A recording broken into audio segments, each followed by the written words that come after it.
In continuation with antigen presenting cells, these antigen presenting cells, they engulf the antigens.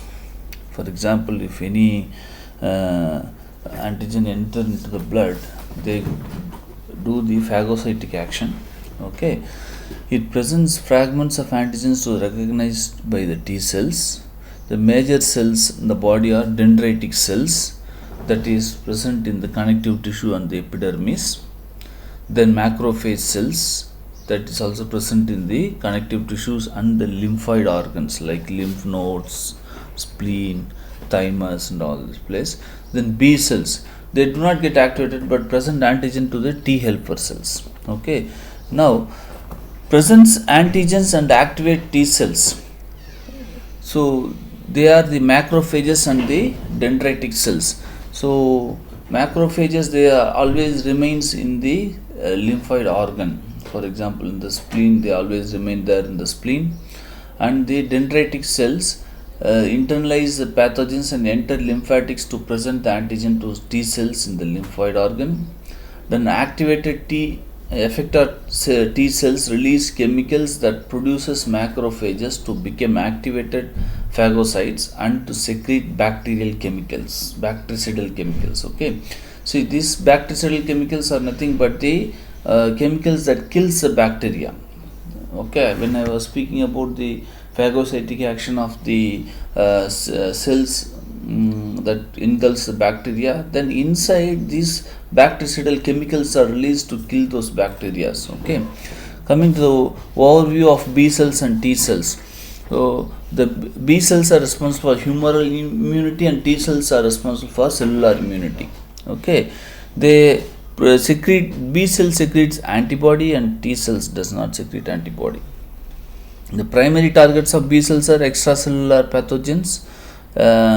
The primary targets of T cells are intracellular pathogens. Actually, the virus, they enter inside the cell mixed with the RNA. Okay, this is RNA virus. Okay, then if the virus mixes with the DNA, it's called a DNA virus. So the T lymphocyte cells, they act on the intracellular pathogens like this, whereas the B lymphocyte cells, they are acting on the bacteria that is roaming outside the cell.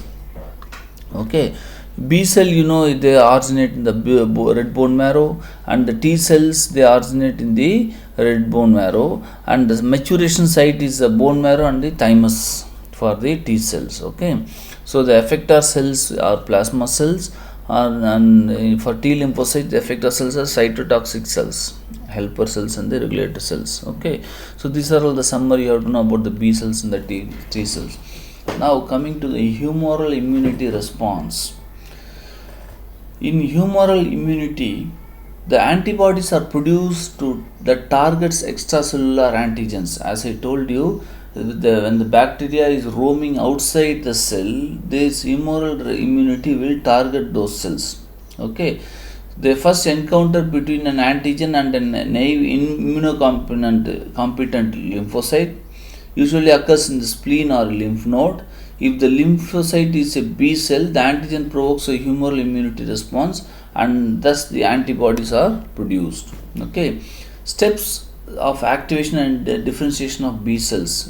You have to know once the bacteria enters, how these B cells are activated. Okay, these cells are activated when antigens bind to the surface receptors and cross-link them. Receptor mediated endocytosis of cross-linked antigen receptors complex occurs. Then stimulated B cells grow to form a clone of identical bearing the same antigen specific receptors. So previously we have discussed about the specific antigen receptors. Okay, there are different models. So that specific antigen receptors only should attach to the specific antigens. Okay, so the T cells are usually required to help B cells to achieve full activation. Most clone cells become plasma cells, secretes plasma specific antibody at the rate of 2000 molecules per second for 4 to 5 days. Okay, these secreted antibodies circulate in the blood bind to free antigens, mark the antigens for destruction by other innate and adaptive mechanism. Okay, no, the clone cells that do not become plasma cells become memory cells. Okay, and this is how you get the long-term immunity. Okay, this is how you get long-term immunity. For example, for poliovirus, you give 2 drops, that is live virus but attenuated virus. The virus is made non-functional, but it is live, and when this is given, these kind of clone cells become memory cells and keep circulating in the life in the body for whole life. That's why the poliovirus can attack up to 5 years old. So up to 5 years, if you give this immunity, if you give this vaccine, the memory cells are produced and they prevent even if the virus enters into the body, they go and kill them. Okay, so this is what we call immunological memory, mount an immediate response to further exposure to the same antigen. Okay, so once the virus again enters into the body again, immediately these cells go and kill them.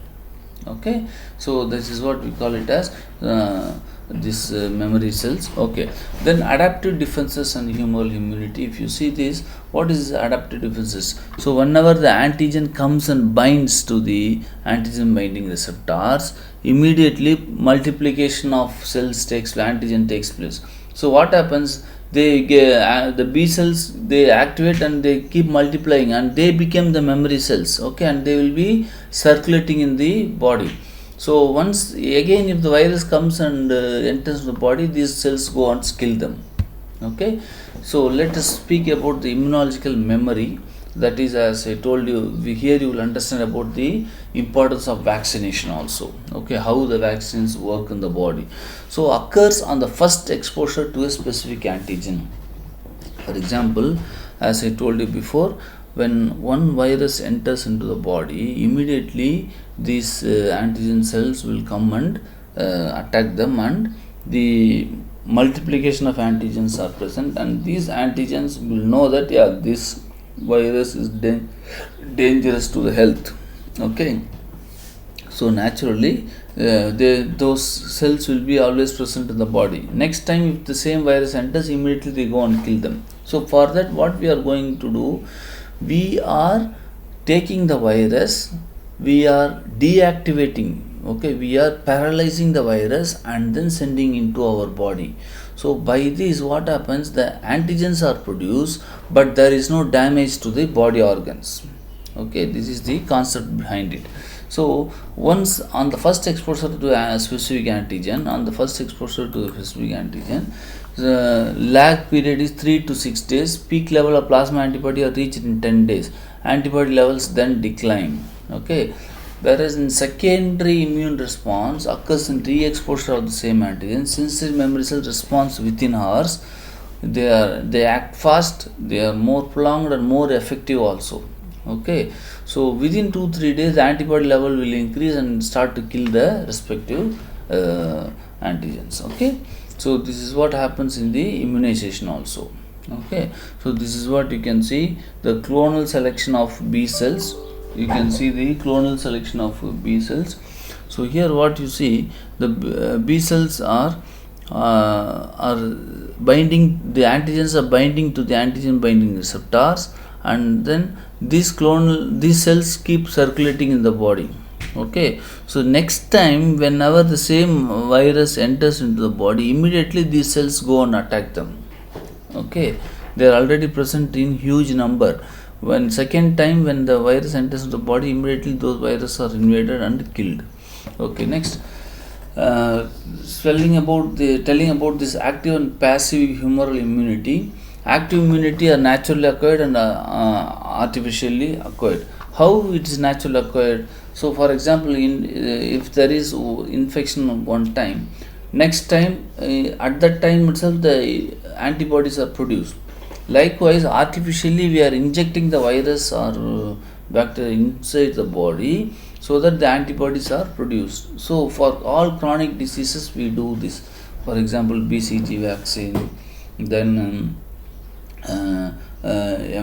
measles, mumps and rubella vaccine, then chicken pox vaccine, then varicella vaccine, then hepatitis vaccine. All these are the vaccines. They are genetically engineered virus.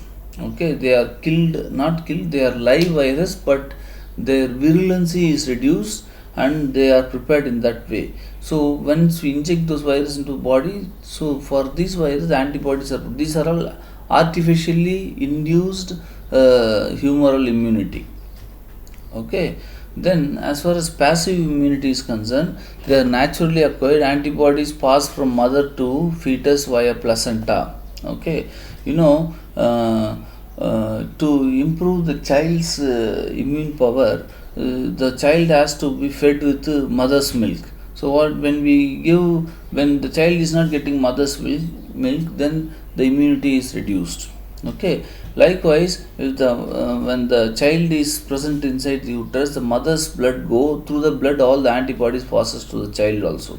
Okay, then there are other things. Suppose if a baby is fully immunocompromised, all full immunity is weak, then we go for gamma globulin injections. This is nothing but the antibodies which is artificially prepared,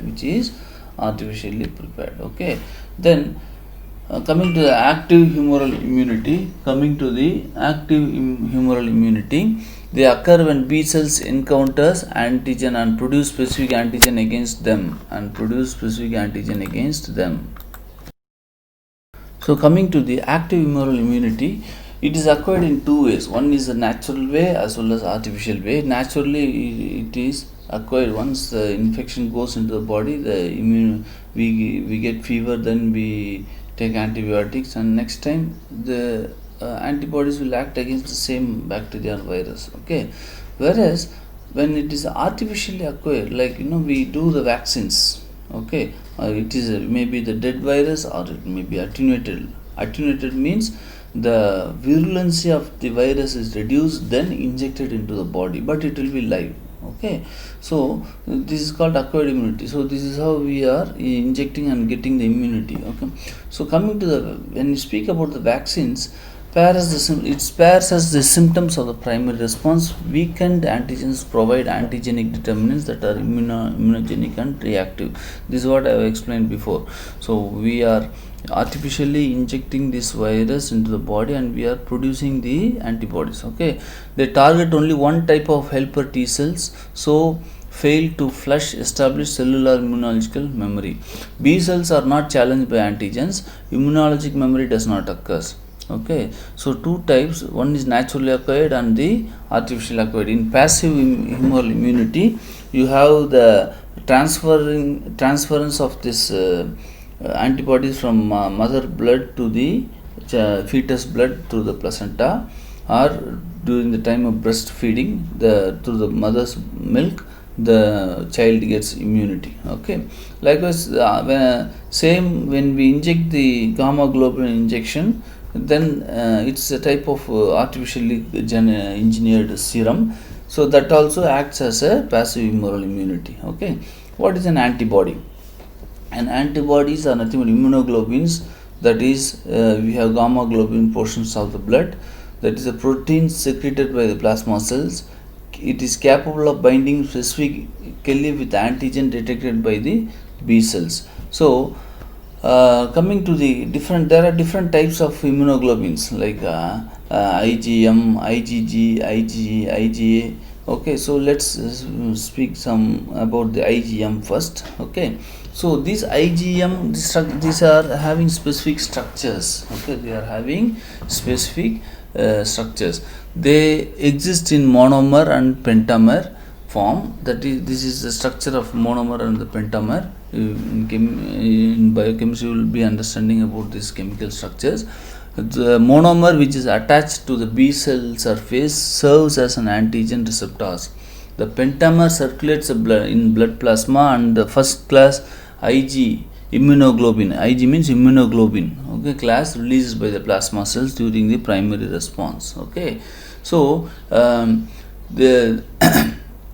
this fact is diagnostically useful because presence of IgM in plasma usually indicates current infection by the pathogen eliciting IgM formation. Okay, so Then coming to the IgA, so this is also another immunoglobulin, that is it's a dimer shape. So it is the dimer is referred to as a secretory IgA, is found in body secretions such as saliva, sweat, intestinal juice, milk, and helps prevent attachment of pathogens to the epithelial cells. So all the epithelial cell surface having these IgA antibodies, and they are not allowing the bacteria to stick to the surfaces. Okay, next is IgG. Okay, IgG is IgD and IgG, they are also another type of immunoglobulins. Okay, they are attached to the surface of the B cells, functions as B cell receptors. IgG is the most abundant and diverse antibodies in plasma. So most of the plasma has IgG antibodies. Okay, accounting 75 to 85% of circulating antibodies. It protects against bacteria, virus, toxins circulating in blood and lymph.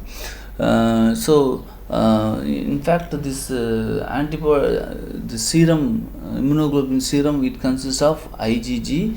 They are artificially prepared and they are injected into the body if there is less immune response. Okay, they are mainly responsible for the passive immunity in the body. Okay, next is the IgE. It is slightly larger than the IgE antibodies. Then it is secreted by plasma cells in skin, mucus of the gastrointestinal respiratory tracts, and tonsils. So the stems, its stem region becomes bound to mast cells and basophils, and when it receptor sends by trigger or an antigen, it causes the cells to release histamine and other chemicals that mediate inflammation and an allergic reaction.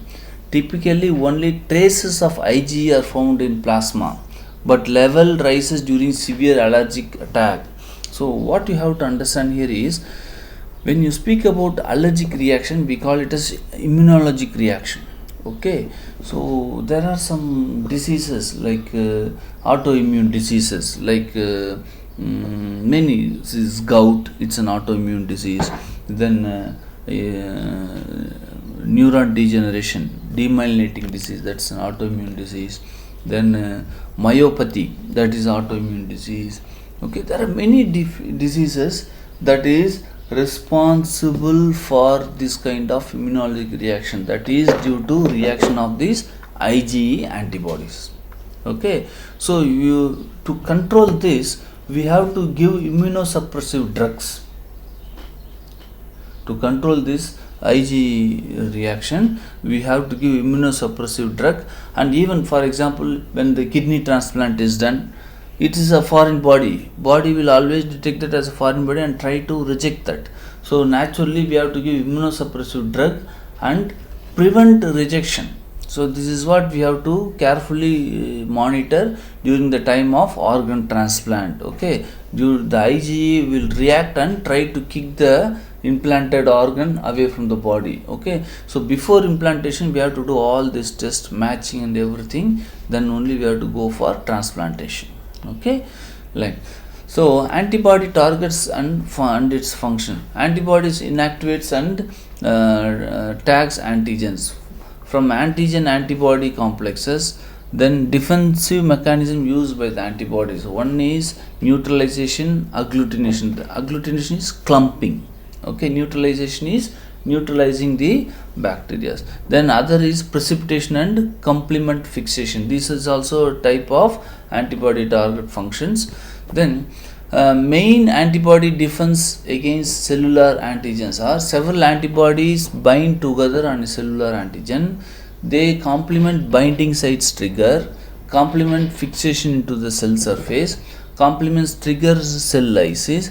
Activated complement functions includes amplifies the inflammatory response, opsonization, enlist more and more defensive elements. Okay, so here you can see this chart, how the antigen antibody complex work. Okay, so this is antigen and this is antibody. They come, and the neutralization is it is neutralized by this immunity. Then agglutination means clumping this kind of antibodies, and then precipitation is like it is soluble antigens. Okay, then complement is like they send instead of sending into the cell, they send the antigens outside. Okay, then this is followed by the phagocytosis or inflammation and lysis, that is breakdown. Okay, so this is how the immunity is working against the bacteria or virus in the body. Okay,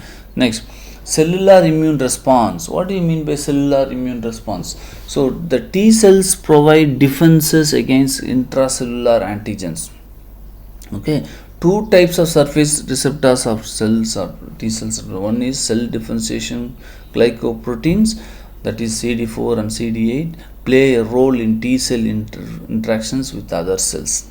Okay, so what is this major type of T cells? One is CD4 cells that become helper T cells when activated. Then CD8 cells become cytotoxic T cells that destroy cells harboring foreign antigens. Other type of T cells are regulatory T cells, comes from CD4, and memory T cells comes from both CD4 and CD8. Okay, CD4 level, this is important cells. This is what the level reduces when HIV virus. What they do, they go and suppresses this CD4 cells and they start to multiply. They are directly attacking the immune system and they are getting growing more. Okay, this is what happens in the HIV, human immunovirus invasion. Okay, then what is this MHC protein? There are two types of MHC proteins that are important to do for T cell activation. One is class 1 MHC proteins that is displayed by all nucleated cell except RBCs. Then class 2 MHC proteins that is displayed by APCs, dendritic macrophages and B cells. Both types are synthesized at the ER and they bind to peptide formation fragments. Okay, so MHC proteins, they act as a flag to alert immune system if foreign materials is present in the cells. Okay, so these MHC proteins, they are the protein that is finding these antigens and they are alerting the full immune system. Okay, next let us speak about the T cell activation. The antigen binding, that is CD4 and CD8 cells bind to different class of MHC proteins. Okay, the CD4 cell bind to the antigen linked to class 2 MHC proteins, whereas the CD8 binds to the class 1 MHC proteins. Okay, so then let's speak about the role of helper T cells. These helper T cells plays a central role in adaptive immunity response. Once primed by APC presentation of antigen, they help activate T and B cells, induce T and B cell proliferation, activate macrophages and recruit other immune cells. Okay, without T helper cells there is no adaptive immune response. Okay, so this is what you have to know, the importance of these helper T cells. Okay, next, role of cytotoxic T cells. What they directly attack and kill other cells. The cytotoxic T cells, they directly attack and kill the other cells. Activated T cells circulate in blood and lymph and lymphoid organ in search of body cells displaying antigen they recognize. Okay, example, the virus infected cells. As I told you, the virus enters into the cells and clump with the RNA or DNA. So these kind of cells are found by the cytotoxic T cells and kill them. Cells with intracellular bacteria or parasite, then cancer cells and foreign cells. Okay, what is this cells with intracellular bacteria? Okay, there are some bacteria parasite, they go inside the cell and survive. And cancer cells, cancer cells, they always have different type of morphology. The cell membrane is having different size, the nucleus inside the cancer cell is different. So all these abnormal cells which is cancer cells are found by the cytotoxic T cells and they are killed. Okay, so like foreign cells, for example, if I am having a kidney recipient, if I have kidney transplant, so this kidney is from another person. Okay, so this is a foreign cell. These cells will be identified by these cytotoxic T cells and they will be rejected. Okay, that's why the transplant will fail. So before that we have to see the cytotoxic reaction before the transplant. Okay, then bind to a self non-self complex can destroy all infected or abnormal cells. Lethal hit, two methods. One is T cells release perforins and gangrenozymes by exocytosis. Perforins create pores through which gangrenozymes enter larger cells. Then granozymes stimulate apoptosis. The T cells bind specific membrane receptors on target cells and stimulate apoptosis. Okay, these are all the complex function of these cytotoxic T cells. Okay, next let's go to the regulatory T cells.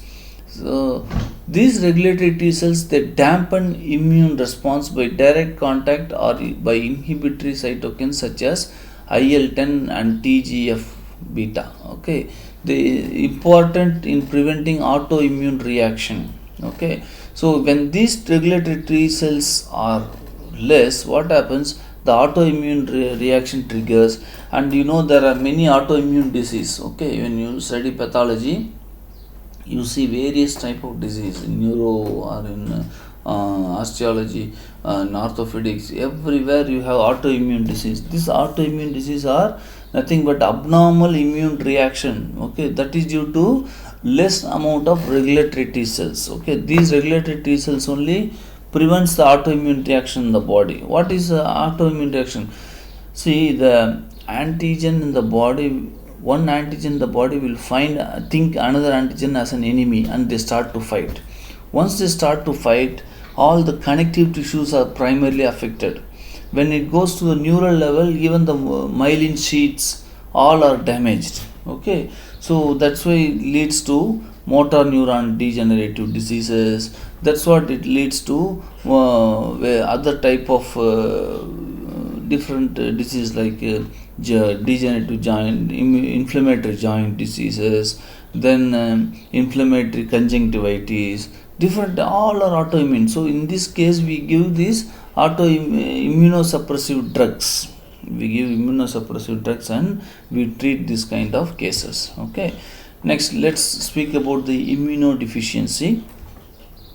Immunodeficiency is less immunologically deficient. You know, if the immune power is less, then also more amount of this bacterial viral invasion is taking place. Okay, so immunodeficiency can be occurred in this by birth. Okay, from birth or by disease condition or by acquired conditions. Okay, so congenitally, if you see, severe combined immunodeficiency syndrome, okay, that where the stem cells transplant is needed for this kind of I have not seen congenital immunodeficiencies, but the cases are the severe combined immunodeficiency syndrome. If mother is immunologically compromised, then the baby also can suffer with this. Okay, then acquired by, for example, Hodgkin's lymphoma, immunosuppressive drugs, and acquired immune deficiency syndrome, AIDS. All these are the conditions which can suppress the immune function. So what happens? These people are more prone for disease. So in HIV, what happens? The immunity is suppressed. So immediately there will be invasion of this tuberculosis organism, Kaposi sarcoma, like many disease. They start to invade the body easily. Okay, so that's what happens in the acquired immunodeficiency. Okay, so autoimmune disease and failure of cell tolerance, this is very important. In clinically, autoimmune disease are major challenging task. Okay, so the immune system will fail to distinguish self and non-self. For example, in my body itself, they start to fight with other immune cells. Each cells will think that they are enemy for each other and they start to fight. This is what we call it as autoimmune disease or autoimmune reaction. Example, rheumatoid arthritis. Okay, where the joints keep swelling. Okay, and in the winter season, if you see, all the joints in the fingers will swell, and in summer they will be normal. Okay, then multiple sclerosis. This what happens, all the sensory nerves are damaged and the patient suffers with a lot of weakness and sensory disturbance. Graves disease in thyroid. So what happens, autoimmune thyroiditis, there is autoimmune reaction to thyroid cells and they lead to increased hypothyroidism and they lead to Graves disease. Then type 1 diabetes mellitus, systemic lupus erythematosus, glomerulonephritis. Okay, type 1 diabetes mellitus, where the patient is getting more blood sugar due to less function of this insulin. Then systemic lupus erythematosus, SLE, that is a type of sudden immune reaction where the butterfly rash will develop in the face and it can go for multi-organ failure also. It can go for multi-organ failure also. Okay, next, glomerulonephritis is inflammation of the kidney, that is the glomerulus and the nephrons will start to inflame. Okay, treatment can be done by blocking the action of cytokinins or blocking the co-stimulatory cells. Okay, next, then let's speak about the immediate hypersensitivities.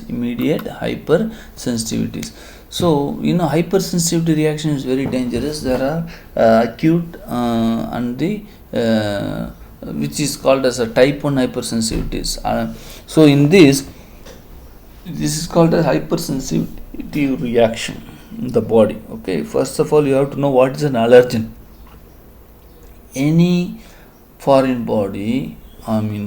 material that can cause allergic reaction, the pollen grains, or if you touch any chemicals, suddenly some itching can take place. Okay, when the pollen grains goes into the respiratory tract, immediately the patient suffers with bronchial asthma. That is a type of allergic reaction. Okay, so this pollen grain is an allergen. Okay, so then initial exposure to allergen produces no symptoms but sensitizes a susceptible person, causing IgE secretion and attacks the mast cells.